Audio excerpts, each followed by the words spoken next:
मुल्क नजाशा का शहजादा अर्जुमंद अपने साथियों समेत शिकार खेलने के लिए एक घने जंगल में आया हुआ था।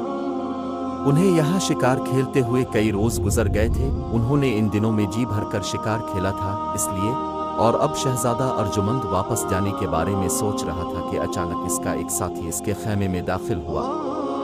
इसके चेहरे पर इंतहाई तशवीश के तासुरात नुमायां थे। क्या हुआ सलामत, कोई खास बात? शहजादे ने चौंक कर पूछा। शहजादा हुजूर, हमें फौरन यहाँ से कूच कर जाना चाहिए। ये जगह बेहद खतरनाक है, किसी भी लम्हे हम पर क़यामत टूट सकती है। शिकारी सलामत ने इंतहाई घबराए हुए लहजे में कहा। क्या हुआ है? शहजादे ने हैरान होकर पूछा।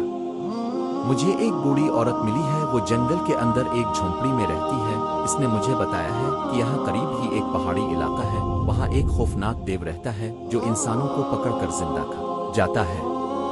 वो आदम खुरदेव है और वो यकीनन कहीं बाहर गया हुआ है, वरना अब तक वो हम सबको हलाक करके खा चुका होता और वो किसी भी लम्हे वापस आ सकता है। इसलिए हमें फौरन यहाँ से वापस को कर जाना चाहिए। शिकारी सलामत ने तेज तेज लहजे में तफसील बताते हुए कहा।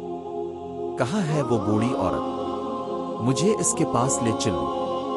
हो सकता है कि वो पागल हो और उसने पागलपन में ये कहानी घड़ी हो। शहजादे ने कहा। नहीं शहजादा हुजूर, वो पागल नहीं है, इसके होश और हवास बिल्कुल दुरुस्त हैं। शिकारी सलामत ने कहा। तुम मुझे इसके पास ले चलो, मैं खुद इससे बात करना चाहता हूं। ये देव परियां तो कहानियों की बातें हैं, असल में ऐसा कैसे हो सकता है? शहजादे ने कहा और फिर वो खेमे से बाहर आ गया। थोड़ी देर बाद वो दोनों घोड़ों पर सवार जंगल में आगे बढ़े चले जा रहे थे। काफी दूर पहुंचने के बाद उन्हें दूर से एक झोंपड़ी सी नजर आने लग गई, जिसमें से धुआं निकल रहा था। वो दोनों घोड़े झोंपड़ी के पास रोककर अभी नीचे उतर रहे थे कि झोंपड़ी का दरवाजा खुला और एक बूढ़ी औरत बाहर आ गई। शायद वो घोड़ों की टापों की आवाजें सुनकर आई थी। वो तुम? और ये कोई शहजादा लगता है, बूढ़ी ने सलामत को पहचानते हुए कहा। हाँ अम्मा, मैं शहजादा हूँ और मेरा नाम अर्जुमंद है और ये मेरा शिकारी सलामत है। हम आपसे मिलने आते हैं। शहजादे ने इंतहाई नर्म लहजे में कहा। अच्छा आओ अंदर, बूढ़ी औरत ने कहा और फिर वो वापस मोड़कर झोंपड़ी के अंदर चली गई। शहजादा अपने साथी सलामत के साथ झोंपड़ी में दाखिल हुआ। वहां फर्श पर घास बिछी हुई थी। एक तरफ चूल्हा जल रहा था जिस पर एक हांडी रखी हुई थी। इस घास पर बैठ जाओ, मैं तो तुम्हारी और खिदमत नहीं कर सकती, बूढ़ी ने कहा। तो शहजादा रेकोई पर बैठ गया, अलबत्ता सलामत मुअद्दिबाना इत्मीनान से घास अंदाज में साथ खड़ा रहा। तुम भी बैठ जाओ सलामत, शहजादे ने कहा। तो सलामत खामोशी से इसके साथ बैठ गया। मैंने तुम्हारे आदमी को कहा है कि तुम सब फौरन यहाँ से चले जाओ, वरना वो आदम खुरदेव किसी भी वक्त वापस आ सकता है और फिर तुम में से एक भी जिंदा न बचेगा, बूढ़ी औरत ने कहा। लेकिन बूढ़ी अम्मा, क्या वाकई देव होते हैं? शहजादे ने कहा। हाँ, देव और परियां सब होते हैं, वो सिर्फ शहरों में नहीं जाते, जंगलों और वीरानों में रहते हैं, बूढ़ी औरत ने कहा। आप यहाँ क्यों रहती हैं और फिर ये आदम खुरदेव आपको क्यों नहीं खाता? शहजादे ने कहा। मेरा दुनिया में कोई नहीं है, इसलिए मैं यहाँ आ गई, क्योंकि यहाँ कोई मुझे दुख देने वाली बातें नहीं करता। यहाँ के जानवर भी मुझसे मानूस हो गए हैं, वो मुझसे प्यार करते हैं और मैं उनसे। जहाँ तक इस देव का ताल्लुक है, वो मुझे मार कर क्या करेगा, अलबत्ता वो यहाँ से गुजरता जरूर है और मैं इसे आते जाते देखती रहती हूँ, बूढ़ी औरत ने कहा। वो कहाँ रहता है? शहजादे ने पूछा। साथ ही एक पहाड़ी इलाका है, वहाँ एक बहुत बड़ा गार है, देव इस गार में रहता है। इस जंगल में कोई शिकार खेलने के लिए आता है तो वो इसे पकड़ कर ले जाता है और फिर इसे मार कर खा जाता है। इसके गार के अंदर इंसानी हड्डियों के ढेर लगे हुए हैं, बूढ़ी औरत ने जवाब दिया। लेकिन ये तो जुल्म है और ऐसे जालिम का तो खात्मा होना चाहते। शहजादे ने कहा। अगर तुम कर सकते हो तो इसका खात्मा कर दो, वो इस कदर ताकतवर है कि तुम्हारी सारी फौज को पकड़कर उनकी हड्डियां तोड़ देगा, बूढ़ी ने हंसते हुए कहा। आओ सलामत चली।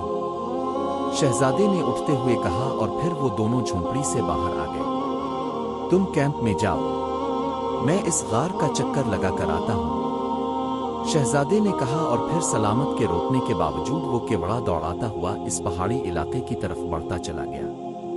थोड़ी देर बाद इसका घोड़ा जंगल से बाहर आ गया। सामने एक पहाड़ी इलाका था जो वाकई वीरान था। शहजादा घोड़ा आगे बढ़ाए ले जा रहा था कि दौर से इसके कानों में किसी औरत के दर्दनाक अंदाज में चीखने की आवाज पड़ी और उसके साथ ही कोई इस कदर खौफनाक अंदाज में गरा था कि इसकी गुर्राहट से पहाड़ी गूंज उठी थी। शहजादे ने घोड़े को अलिफार लगाई और इस तरफ को बढ़ता चला गया जिधर अचानक और से आवाजें सुनाई दे रही थी। औरत के चिंचने दर किसी के गर्रानी की आवाजें वक्फे वक्फे से आ रही थीं और फिर शहजादा एक बड़े से गार के करीब पहुंच गया। आवाजें इसी गार से आ रही थीं। शहजादे ने घोड़ा रोका और उतर को वो तेजी से गार की तरफ बढ़ा। इसने तलवार निकाल कर हाथ में पकड़ ली थी। फिर वो जैसे ही गार के दहाने पर पहुंचा तो बेइख्तियार उछल पड़ा। इसकी आंखें हैरत से फैलती चली गईं क्योंकि इस वसी और अरीज गार में एक बहुत बड़ा देव सीने के बिल लेटा हुआ था। इसका मुंह गार की अंदरूनी तरफ था जबकि इसका वसी और अरीज जिस्म गार के दहाने की तरफ था और उसने दोनों हाथों में एक खूबसूरत लड़की को पकड़ा हुआ था। इसका एक हाथ इस लड़की की कमर में था जबकि दूसरे हाथ से इसने इस लड़की की एक टांग पकड़ रखी थी। अपने हाथों को हरकत देता तो लड़की तकलीफ की शिद्दत से चीख पड़ती और उसके चीखने की वजह से वो देव गुर्राता तो सारा इलाका गूंज उठता। शहजादा समझ गया कि ये देव इस लड़की को कहीं से पकड़ लाया है और अब इससे खेल रहा है और किसी भी लम्हे वो इसे मार कर खा जाएगा। इसने यकलख्त पूरी कुव्वत से तलवार उल्टे पड़े हुए देव की कमर पर मारी तो देव यकलख्त चीख कर उछला और उसके इस तरह उछलने से लड़की इसके हाथों से निकलकर उड़ती हुई गार के दहाने पर खड़े शहजादे से आ टकराई जबकि देव तेजी से जिस्म को सुकेड़ कर उठने लगा। शहजादे ने लड़की का बाजू पकड़ा और इसे तेजी से गार से बाहर ले आया। इसका घोड़ा करीब ही मौजूद था। शहजादे ने लड़की को उछालकर घोड़े पर डाला और खुद भी उछलकर उसके पीछे घोड़े की पुश्त पर सवार हो गया और फिर उसने घोड़े को अलिफार लगा दी तो घोड़ा बिजली की सी तेजी से दौड़ता हुआ जंगल की तरफ बढ़ गया। इसी लम्हे शहजादे को अपने पीछे देम देम की आवाजें सुनाई देने लगी। इसने गर्दन मोड़ कर देखा तो वो खौफनाक देव चीखता हुआ और दौड़ता हुआ इसके पीछे आ रहा था। वो उसकी रफ्तार खासी तेज थी लेकिन घोड़ा तो वाकई बिजली बना हुआ था, इसलिए इससे पहले कि वो देव उनके करीब पहुंचता घोड़ा जंगल में दाखिल हो गया और फिर थोड़ी देर बाद शहजादा इस जगह पहुंच गया जहां उनके खेमे लगे हुए थे और उसके शिकारी साथ साथ मौजूद थे। जल्दी करो, तैयार हो जाओ, वो खौफनाक देव इधर आ रहा है, हमने इसका शिकार करना है। इस लड़की को खेमे में छुपा दो और जहरीले तीर संभाल लो, हमने बखर कर हर तरफ से इस पर हमला करना है। शहजादे ने चीखते हुए कहा और उसके साथ ही वो घोड़े से उतरा और उसने इस लड़की को भी नीचे उतारा और एक खेमे में धकेल दिया। शहजादे के साथी तेजी से हरकत में आ गए क्योंकि वो सब शिकारी थे, इसलिए वो सब तेजी से उधर उधर फैलते चले गए जबकि शहजादा तलवार संभाले सामने खड़ा हो गया था। थोड़ी बाद खौफनाक देव के चहचनी और दरख्तों के टूटने के साथ साथ इसके देम देम करते कदमों की आवाजें सुनाई देने लगे और थोड़ी देर बाद शहजादे को दूर से खौफनाक देव गुस्से से चीखता हुआ आता दिखाई दिया। बारिश कर दो तीरों की इस पर, शहजादे ने चीखते हुए कहा तो चंद ही लम्हों बाद हर तरफ से देव पर तीर बरसने लगे। ये तीर इस कदर तादाद में थे कि देखते ही देखते देव का जिस्म उन तीरों से छलनी हो गया। इसके जिस्म पर सैकड़ों जख्म आ गए जिनमें से खून निकलने लगा, लेकिन देव वाकई बेहद ताकतवर था, इसलिए इस कदर जख्मों के बावजूद न ही वो लड़खड़ाया और न ही नीचे गिरा बल्कि इसके मुंह से पहले से ज्यादा खौफनाक आवाजें निकलने लगी। तलवारों से हमला करो, शहजादे ने चीख कर कहा और उसके साथ ही वो खुद भी तलवार संभाले तेजी से आगे बढ़ा, लेकिन जल्द ही इसे पीछे हटना पड़ा क्योंकि देव पर तलवार के जख्मों का भी कोई असर न हो रहा था, बल्कि देव ने देखते ही देखते इसके कई साथी शिकारियों को हलाक कर दिया था। अचानक शहजादे को एक तरकीब सूझी। इसने बिजली की सी तेजी से खंजर निकाला और दूसरे लम्हे इसने देव की आंख का निशाना लेकर खंजर मार दिया। اس کا نشانہ درست ثابت ہوا اور اس کا خنجر اس دیو کی ایک آنکھ میں گھستا چلا گیا۔ اسی لمحے اس کے ایک ساتھی شکاری نے اس کی پیروی کی اور اس کا پھینکا ہوا خنجر دیو کی دوسری آنکھ میں جا گھسا اور دیو کی دوسری آنکھ بھی ختم ہو گئی۔ اب تو دیو پاگلوں کی طرح چیختا ہوا ادھر ادھر دوڑنے لگا، البتہ اس نے دونوں خنجر آنکھوں سے نکال لیے تھے، لیکن ظاہر ہے اس کی دونوں آنکھیں ضائع ہو گئی تھیں۔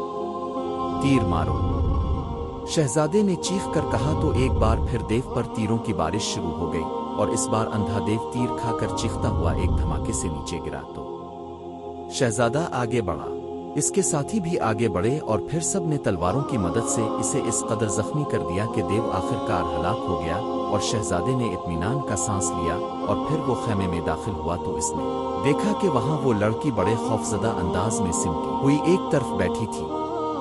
فکر مت کرو، دیو ہلاک ہو گیا ہے، لیکن تم اس کے قابو میں کیسے آ گئی تھی؟